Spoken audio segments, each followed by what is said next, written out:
Break سے پہلے میں کہہ رہا تھا کہ میں کس طرح علی احمد زبیدی صاحب کا اسسٹنٹ بنا. ایک دلچسپ واقعہ ہے جس سے بلدیہ ہل گئی تھی. بلدیہ ایک اتنا بڑا ڈپارٹمنٹ میرے خیال سے یو اے ای میں سب سے بڑا ڈپارٹمنٹ تھا. یہ تقریباً اس کے 70,000 تقریباً امپلائز تھے. خیر علی احمد زبیدی صاحب کو جو بھی کام میرے پاس جاتا پہلے ان کے ہاتھ لگتا. شاید میری خوشخطی ان کو پسند آ گئی. ایک بار وہ اپنے مینیجر کے سامنے بولے کہ ایک لڑکا میری نظر میں ہے, اس کو میں یہاں لانا چاہتا ہوں. ان کے جو مینیجر تھے عبداللہ سالم الدرمکی, یہ ایک ایسا خاندان ہے, ایک ایسا مدیر, تقریباً حکمرانوں کے بعد انہی کا نمبر آتا تھا. خیر جب وہ ریکویسٹ کیا میرے مینیجر سے تو میرے مینیجر صاحب تو پاکستانی تھے.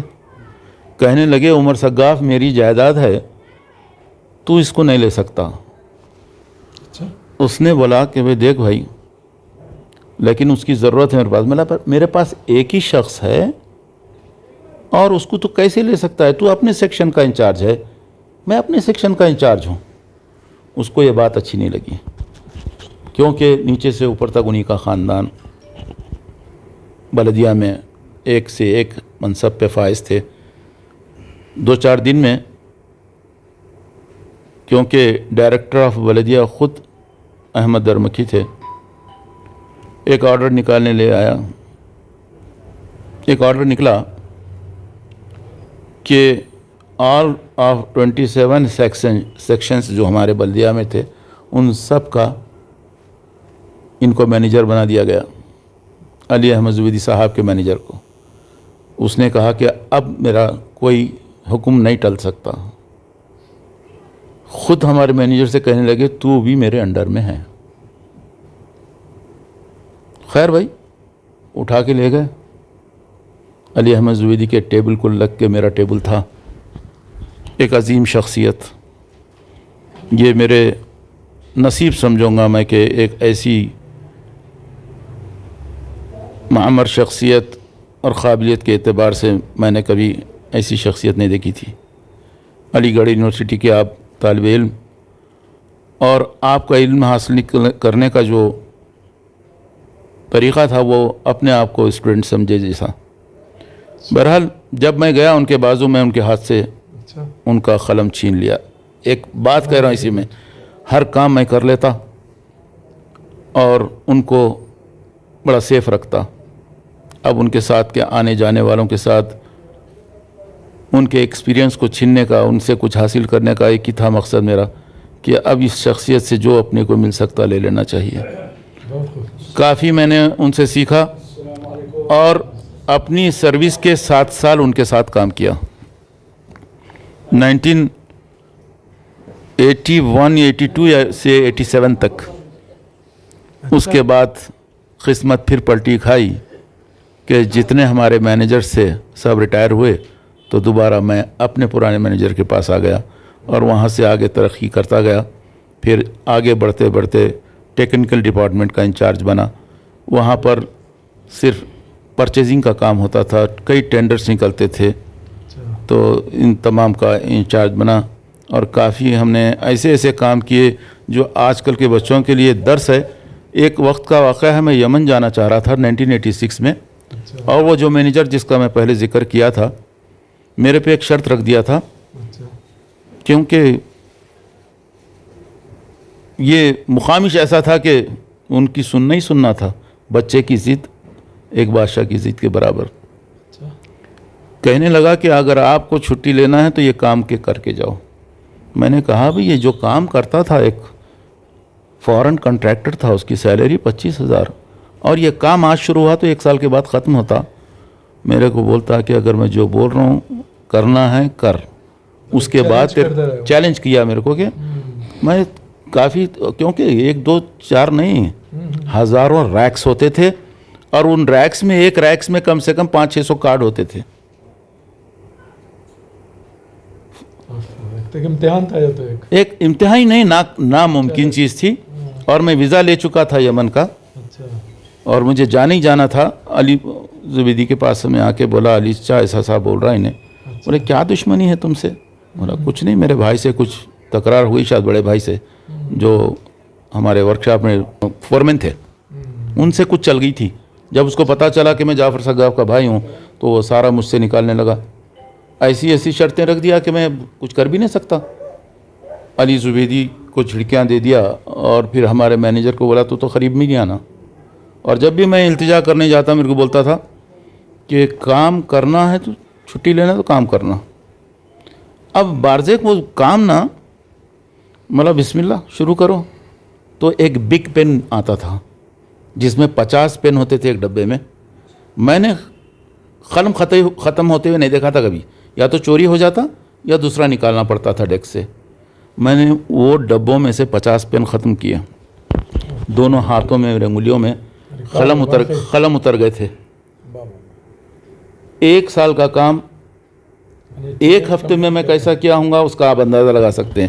لیکن مجھے اس مینیجر نے ایسے نہیں چھوڑا. ختم بولے نہیں ہو سکتا. ہماری آفس میں آئے، علی زبیدی بیٹھے تھے بیچ کی سیٹ پہ. بولے شیبے عمر سگاف کا کون ہیلپ کیے؟ بولنے لگے کوئی ہیلپ نہیں کیا. بولا پوروں کو فنش کر دوں گا. صحیح بتاؤ. کچھ ملباری تھے کانپنے لگ گئے، اسٹاف پورا کانپنے لگا. یہ کیا ظلم ہے یار، ایک تو اتنا ظلم ڈھایا عمر سگاف کے اوپر، اب بولتا ہے کہ بولو کون ہیلپ کیے. اب وہ ٹھنڈا ہوتا ہی نہیں تھا. میں نے اس کے اسسٹنٹ کو جا کے بولا کہ بھئی عبدالحمید مصری تھا، اسٹورز کا انچارج تھا، ایسی بات ہے. انہوں نے بولا میں بات کرتا ہوں. گیا بات کیا تو عبدالحمید کو مینیجر بولتا ہے کہ جا کے دفتر چیک کرو. دفتر جیسے آپ لوگ دیکھے ہوں گے ملباریوں کے اکثر وہ اپنے مارواڑیوں کے بیگم بازار میں دیکھا کرتا تھا بچپن میں جب دکان چلاتا تھا، تو کھلتا تو دونوں طرف ایک لمبائی ہوتی تھی جی، کور ہوتا تھا ریڈ اس کے اوپر سلوئی کا. ویسے دفتر ہوتے تھے 20-25. میں نے کتنے لکھا نہیں معلوم ہے، ایک میں 25-30 ہزار اسپیئر پارٹس آتے تھے. کب خریدے، کتنے میں خریدے، کتنا صرف ہوا، بچ گیا تو کتنا بچا تو اس کی کتنی پرائز ہے، یہ ساری فارمیلٹیز پوری کرنی تھی. جو ایک اکاؤنٹنٹ کی ہوتی تھی اس کا تنخواہ 25,000. پی ٹی جارج اس کا نام تھا، فارن کنٹریکٹر، سکن فری رہنا فری، سال میں ان کی پوری چینجز ان کے ہو جاتی تھی. خیر بھائی یہ سارا کام ہونے کے بعد بولتا عبدالحمید تو جا ایک دفتر چیک کرنا، اگر کسی جگہ میں رائٹنگ اختلاف ہوئی آ جانا میرے پاس تو پھر میں دیکھ لیتا ہوں. مصری جا کے بولا میری زندگی میں نہیں دیکھا، گلابی گلاب ہے پورا. کیا بول رہا، یہ کیا بول رہا تو؟ بولے ہاں میں جو دفتر کھولتا ہوں اس کے خط کو نظر لگ رہی ہے. بولے یہ بات ہے، صحیح بول رہا ہوں؟ بولے بالکل صحیح بول رہا ہوں. میرے کو بلایا، عمر سگاف کو بلاؤ. گیا میں، کیا چاہیے؟ بولے میرے کو چھٹی چاہیے. کتنے دن؟ بولے 15 دن چاہیے. سن، منڈے سے تھرسڈے واپس اگر نہیں آیا تو ڈیوٹی پہ نہیں آنا. تو میرے بچوں، میرے بھائیوں کے بچوں، اتنا ظلم اور ایک تو ایسا ہارڈ ورک لیا گیا ہم سے جو آج ہمارے بچے شاید کر پائے نہ پائے. بہت بڑی بات ہے، بہت بڑی بات ہے. خیر اس کے بعد جو سزا انعام ملنا تھا اس طریقے سے ملا کہ اگر 1 ہفتے میں یمن سے ہو کے نہیں آئے تو فنش کر دوں گا. تو میں پلین یہاں ریان اترا. ریان سے میں مکلہ سے عدن ہر جگہ 7 تک پلین سے اپنا سفر 1 ہفتے میں کر کے واپس آیا دوبارہ جاب پہ اپنے. تو اس کے بعد اللہ کی کرنی ایسی ہوئی کہ الین میں ایک طوفان آیا تھا، اچھا سنے ہوں گے آپ لوگ. اس دور میں مواشی پورے بہہ گئے تھے، کئی لوگ ختم ہو گئے تھے. تو سب سے پہلے مدد آئی تھی دبئی سے. جب یہ اعلیٰ حضرت سنے تو انہوں بولے بلدیہ پوری فنش، اس میں یہ بھی بہہ گیا. ہم پاسپورٹ لیے اور آسانی سے اپنی کارروائیوں کو پورا کیے. ایک تاریخی بات یہ بھی بتاؤں گا میں آپ کو. میں نے تقریباً کوئی 29 سال کی سروس میں مجھے ایک بھی انکریمنٹ نہیں ملا. تقریباً 87 کی بات تھی جب شعیب منطقہ العین کا جو ڈیم ہے وہ ڈیم ٹوٹ کے پانی ایک دم بھر کے آ کے منطقہ المدام میں گھس گیا تھا. تو اس وقت میں کئی لوگ وادی میں پھنس گئے تھے, جو کہ وادی چل رہی تھی, کھڑی بھی نہیں تھی, وادی بہہ رہی تھی. اس وقت کئی لوگوں کو میں نے اپنے کھاندے پر اٹھا کر بیچ پانی میں سے جو ہے نا نکالا تھا. جی ہاں, کیونکہ جی ہاں اس زمانے میں میڈیا نام کی کوئی چیز نہیں تھی. ایک شاہد جی میں ہاں, بھی ہوں, جی ہاں, اس وادی کے ٹوٹنے سے کچھ گھنٹے پہلے کی ریکارڈنگ میرے پاس ہے. ہاں, سد ماری, وہ سد کیا نام, شعیب, صد اس کی شعیب. کچھ گھنٹے پہلے جی ہاں. مغرب کے ٹائم میں جا کے ریکارڈنگ کیا اور رات میں یہ حادثہ ہوا. جی ہاں, رات کا حادثہ تھا, بالکل صحیح بات. جی ہاں, بالکل صحیح بات ہے. جب وادی ٹوٹ کے پورے کا پورا محلہ, کھیتی باڑی سب کچھ بہہ گئے تھے. اس میں بہتے ہوئے پانی میں جو ہے نا کچھ لوگ بھی بہہ گئے تھے, جو اپنے گاڑیوں کے ساتھ میں بیچ میں پھنسے ہوئے تھے. نکلنے کا کوئی راستہ نہیں تھا. وہ لوگ جان جانے کا پورا ایسا ہو گیا تھا. لیکن جب یہ اعلیٰ حضرت سنے تو انہوں بولے بلدیہ پوری فنش, اس میں یہ بھی بہ گیا. ہم پاسپورٹ لیے اور آسانی سے اپنی کارروائیوں کو پورا کیے. ایک تاریخی بات یہ بھی بتاؤں گا میں آپ کو. میں نے تقریباً کوئی 29 سال کی سروس میں مجھے ایک بھی انکریمنٹ نہیں ملا, ایک بھی ترقی نہیں ملی, اور کئیوں کی ترقی کی الحمدللہ. جب دوبارہ اپنے جاب پہ آئے تو اپنی قوم کے لیے کافی کام کیے, اپنے دوست احباب کے لیے ترقی کے لیے کافی راستے کھلے. میرے علاوہ کوئی ایڈمنسٹریٹر نہیں تھا, اتنے اسٹاف میں کوئی نہیں تھا, اکیلا تھا میں. بہرحال بہت ہارڈ ورک کے بعد اپنے آپ کو اس مقام پہ پہنچائے. آج ہمارے بچے جن کے اوپر بھوت چڑھا ہے خلیج کا, میں تو ان سے یہی گزارش کروں گا کہ جو کچھ کرنا ہے اپنے ملک میں کرو. وقت نہیں رہا. جس وقت گھوڑے گدھے برابر تھے اس دور میں ہم گئے تھے اور اتنی محنت کیے, اور ہم جو کیے ہمارے بچے کبھی نہیں کر سکتے, ہمارے بچے کبھی نہیں کر سکتے یہ کام. علی کل حال ہماری سروس میں علی احمد زبیدی صاحب کا وہ تجربہ, ان کی وہ باتیں, ان کی وہ سبق آمیز ہمارے ساتھ تجربے کار زندگی کے کچھ ماحول, یہ میں فخر محسوس کرتا ہوں کہ اپنی سروس کے 7 سال علی احمد زبیدی صاحب کے ساتھ کام کیا. چاہوں گا کہ آپ تمام کے ساتھ ان مرحوم کے لیے دعا گو ہوں کہ اللہ تعالیٰ ان کو مغفرت کرے, اور ان کی اولاد بھی ماشاءاللہ ایسی ہی محنتی اور ایسی نامور بنی ہے وہاں پر جس کی کوئی مثال نہیں ملتی. ہم یہ بھی جانتے ہیں کہ آپ کو اسپورٹس سے لگاؤ تھا, اسپورٹس کے ایکٹیویٹیز میں اپنے دور میں ایک کھلاڑی رہ چکے ہیں.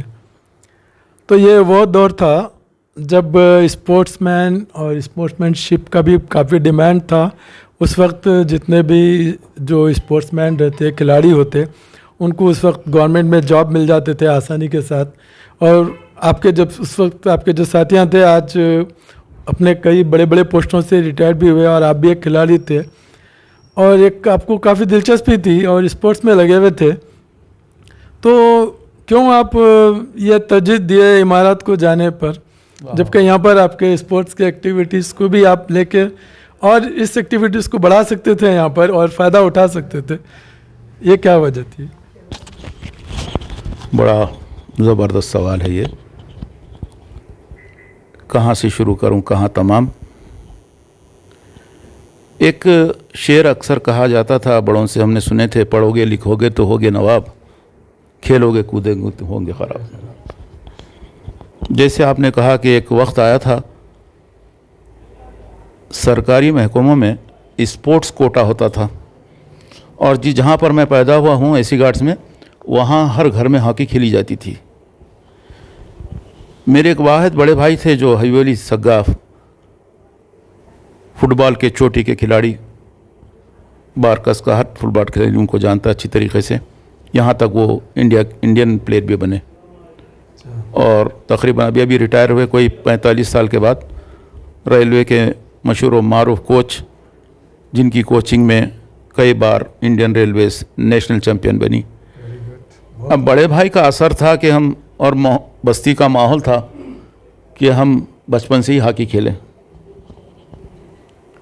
اور ہاکی بھی ایسی کھیلیں کہ سارے بھائیوں کو ایک عزت باوقار ملازمت حکومت کی جانب سے, حکومت لیول پہ, مطلب ریپریزنٹ بھی کیا آپ نے؟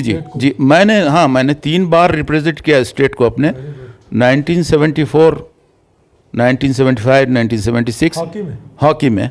میں حیدرآباد اسٹیٹ کو 3 بار ریپریزنٹ کیا. ایک جنون تھا, عمر میری شاید 18-19 سال تھی, تو ایک جنون تھا. اور اسی ایج میں میری بھی جب کوئی کھلاڑی بنتا تھا, اسٹیٹ کو کھیلتا تھا, تو فوری گورنمنٹ جاب مل جاتا تھا اس کو. میرا سلیکشن ہو رہا تھا ریلوے کے لیے. گھر میں آیا, میں بولا بھائی جان تمہارے ریکمینڈ کی ضرورت ہے. تو بولے نہیں, تم کو ریکمینڈ کی ضرورت نہیں ہے, مجھے معلوم ہے کہ تمہارا گیم کیا ہے.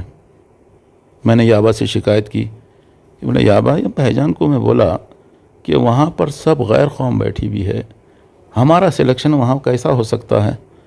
یابا ڈانٹے تھوڑا بڑے بھائی کو, بولے ہی بری جاؤ دیکھو, ہی عمر کے لیے کچھ کرنا ہے تو کرو. بولے ٹھیک ہے یابا. سلیکشن چل رہا, بھائی آئے دور سے دیکھ کے چلے گئے. گھر پہنچا, رونے لگا. بولے بھائی یابا بھائی جان نہیں آئے.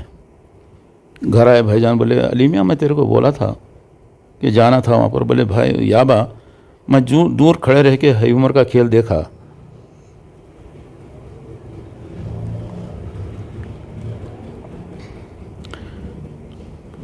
بھائی بولے کہ میرے بھائیوں کو ریکمینڈ کی ضرورت نہیں ہے. تو اتنا لگن تھا اسپورٹ سے کہ ہی بولی ایک ماشاءاللہ ایک بہت بڑے آفیسر تھے ریلوے کے. کافی ہمارے بارکس کے بچے جوائن کیے ان کو ان سے. اور ایک دکھ تھا میرے بھائی کو, بات میں سے بات نکل گئی تو کہہ دوں گا کہ جو فٹ بال کھلاڑی بارکس سے نکلتا تھا, بھائی بولتے تھے ہمیشہ دکھ پہنچایا. وہ کیوں کہ جب فٹ بال کانپتا تھا ہمارے کھلاڑیوں سے, ہمارے بچوں سے بارکس کے, اس وقت وہ باہر نکل جاتے تھے. بھائی بولتے تھے کہ ان کو اگر اپوائنٹ کروں تو سوچ کے کرنا پڑتا تھا, کہ پوچھ کے کرنا پڑتا تھا کہ کیا بھائی تو بھی باہر چلے جاتا کیا. تو ایک وقت آیا تھا, یہ ہمارے محمد بائزید کا داماد, ابوبکر بائزید کا بچہ, وہ نہدی والوں کے بچے اور کئی لوگوں کو بھائی جان نے اپوائنٹمنٹ کرایا. اچھا دور تھا ان کا, بہت اچھا دور, بڑے چلتی تھی. یہاں تک بھائی جان انڈین فٹ بال کھلاڑی ہونے کے باوجود اے پی فٹ بال ایسوسیشن کے وائس پریزیڈنٹ تھے. تو اب ان کے پیچھے ہم لوگ نکلتے گئے سب. اور سب ماشاءاللہ اسسٹنٹ سپرنٹینڈنٹ تھے عبدالقادر سالم سگاف صاحب, سینٹرل ٹیلی گراف آفس ہیبٹس میں. میرا تیسرا نمبر تھا جو میں ٹی ٹی بننے جا رہا تھا. اور سیٹ بی ٹی کتنی تھی, اسپورٹس مین کے لیے خاص کوٹا نکلتا تھا, صبح آدھا گھنٹہ 1 گھنٹہ کاشی گوڑے سے فلک نما. تو خیر اپائنٹمنٹ ہاتھ میں لے کر ویزا آ گیا, میں بھی فٹ بال بارکس کے کھلاڑیوں کی طرح باہر نکل گیا. تو یہ اس طریقے سے میں باہر نکلا. لیکن ایک چیز بڑی ستائی میرے کو کہ میں عروج پہ پہنچا تھا ہاکی کے, چھوڑنا پڑا. یہ دکھ تھا میرے لیے کہ میں آگے نہیں بڑھ سکا. اور آج میرے تمام بھائی آپ دیکھیں گے باہر جانے کا میں رب العزت کا شکر بھی ادا کرتا ہوں, ایک افسوس بھی کرتا ہوں. کسی بھائی کی تنخواہ 1 لاکھ سے کم نہیں ہے جو اب جاب پر ہیں. اور محمد کا تو یہ حال ہے, اکاؤنٹ جنرل آفس میں سینئر آڈیٹر ہونے کے ناطے اساتذہ کے اتنے دعائیں اللہ نے ہم کو دلائے ہیں کہ ہم بیان نہیں کر سکتے. کیونکہ آج انڈیا میں سب سے بڑی آفس جو ہے میری ہے, جس کا نام ہے principal accountant general, controller auditor general of India, جو کہ ہر محکموں کا تعلق میرے آفس سے رہتا ہے. تو الحمدللہ جو ہے نا, اور میں آج آفس کا بھی نام کافی روشن کر چکا ہوں. اور آج as a senior auditor S D office میں ہوں میں. اور دعا کر دیجئے آپ کہ اللہ تعالیٰ جب تک رہے میرے کو ایمان پہ رکھے, اور جب میرا وقت آئے ایمان پہ خاتمہ کرے. اکاؤنٹ جنرل آفس میں سینئر آڈیٹر ہونے کے ناطے پولیس تو ہاتھ میں اس کے, کیونکہ اکاؤنٹ جنرل میں سارا اپنا حساب کتاب انہی سے ہوتا ہے. سب سے چھوٹا بھائی محمد, اس سے اور ایک بڑا محسن جو میرے ساتھ ہے, وہ بھی بہترین ہاکی کھلاڑی تھا, لیکن میں اس کو وہاں بلا لیا. اس سے اور اونچا ہمارے پاس 5ویں نمبر پہ عثمان ہے, بھارت ہے الیکٹریکل میں, 1,05,000 تنخواہ ہے اس کی. اب ریٹائرمنٹ ہونے والا ہے. تو بولنے کی بات یہ ہے, کھیلو گے کودے کو ہوں گے نواب, پڑھو گے لکھو گے تو ہوں گے خراب. یہ اس دور کا الٹا شعر بن گیا تھا. تو یہ بہت بڑی کہانی ہے میرے بھائی. اور پھر اس وقت ہوتا ایسا تھا اور بھی آج تک بھی ہوتے آ رہا ہے یہ کہ جب تک ہمارے اپنی قوم کا بچہ لوہا نہیں منواتا انڈین ٹیم میں نہیں آتا. محمد بھائی یہ جو تصویر بھیجا ہوں آپ کو یہ میرا چھوٹا لڑکا ہے حبیب حمزہ بن محمد السگاف جو کہ یہ نیشنل پلیئر ہے اور اس نیشنل ٹیم کا کوچ میں ہوں. الحمدللہ یہاں پر کامیابی اللہ نے دلائے ہیں. میں ٹیم کا کوچ ہوں اور میرا لڑکا ٹیم میں ہے. یہ آپ کو ایک چھوٹی سی تصویر پیش کیا ہوں. انڈین ٹیم کو کوئی مسلمان کھیلنا بہت مشکل ہے. اب یہ جو ہم دیکھ رہے ہیں کہ نوجوان ایک ہے سراج اور ایک ہے سمیع، میں یہ سمجھتا ہوں کہ پہلی بار 2 مسلمان ایک ساتھ ہماری ٹیم میں آئے. اور اسپورٹس سے کیونکہ میرا گہرا تعلق ہے، چاہے اسپورٹس کوئی بھی ہو میں اس سے زیادہ تعلق رکھا ہوا ہوں بہت. تو ہمارے گروپ میں اکثر ایسا ہوتا ہے کہ اگر کسی کو اسپورٹس سوال پوچھنا ہے تو آؤ ذرا. کبھی ایسا نہیں ہوا سوائے فوٹوਆਂ ڈالتے ہیں اور شروع ہو جاتے ہیں کہ ابھی شروع ہو جاؤ. جیسے کل ایک فوٹو آئی تھی اور پھر بارش دیکھ جو شروع ہوا ہے آدھا ٹائم پورا انٹرٹینمنٹ کا پورا وہ لے گیا. تو جتنا کہا بولا جائے برداشت گروپ کے لیے، برداشت گروپ کے آنے والے جنریشن کے لیے بہت کم ہے وقت. جیسے کہ آپ نے شروع میں کہا کہ کتنے ایپیسوڈ ہوں گے ہمارے، بہت ہوں گے. محمد علی زبیدی جو بچپن کا ایک حرفن مولا شخص ہے اس کے بارے میں اگر میں کہتا جاؤں تو وقت کافی نہیں ہے، وقت کافی نہیں. آپ جو ہے برداشت گروپ کا ذکر کریں اور گروپ کے جو ایکٹیویٹیز ہوتے ہیں یہ ایک بنے بنائے ہوئے ایک پرنسپل ایک اصول بنے ہوئے ہیں. اس پر آپ کی کیسا 24 گھنٹے نظر رہتی، کتنا آپ ٹائم جو اس پہ اسپینڈ کرتے ہوئے اس تمام ایکٹیویٹیز کو، میں نہیں سمجھتا کہ کوئی ایک آدمی کا کام رہتا ہے جو تمام ایکٹیویٹیز کے اوپر نظر رکھے.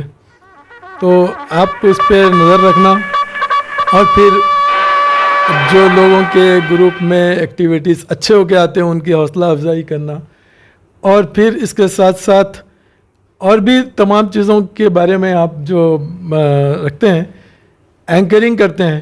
تو جو ایک سلسلہ شروع ہوا ہمارا جو انٹرویوز کا سلسلہ، جس کی آج ایک بہت اہم کڑی ہو رہی ہے اس انٹرویو کی، جس کو میں خود بھی محسوس کر رہا ہوں.